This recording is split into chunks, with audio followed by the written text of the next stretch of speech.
আপনি কি জানেন যে প্রতিদিন মাত্র একটি কলা খেলে আপনার শরীরে কি দারুণ সব পরিবর্তন ঘটে?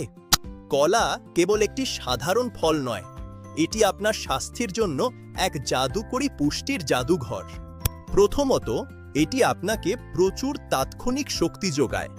ব্যায়ামের আগে এটি খেলে আপনার স্ট্যামিনা অনেক বেড়ে যাবে। দ্বিতীয়ত, কলায় থাকা প্রচুর ফাইবার আপনার হজম প্রক্রিয়াকে উন্নত করে এবং কোষ্ঠকাঠিন্য দূর করতে সাহায্য করে। তৃতীয়ত, এতে থাকা পটাশিয়াম আপনার হৃদযন্ত্রের স্বাস্থ্যের জন্য অপরিহার্য এবং রক্তচাপ নিয়ন্ত্রণে রাখতে সাহায্য করে। বোনাস টিপস: কলা খেলে আপনার মস্তিষ্কে সেরোটোনিন হরমোন বাড়ে, যা আপনার স্ট্রেস কমিয়ে মুড ভালো রাখে। তাই নিজেকে সুস্থ এবং সতেজ রাখতে আপনার প্রতিদিনের খাদ্য তালিকায় অবশ্যই একটি কলা রাখুন। এমন আরও চমৎকার স্বাস্থ্য টিপস পেতে এখনই আমাদের চ্যানেলটি সাবস্ক্রাইব করুন। ধন্যবাদ।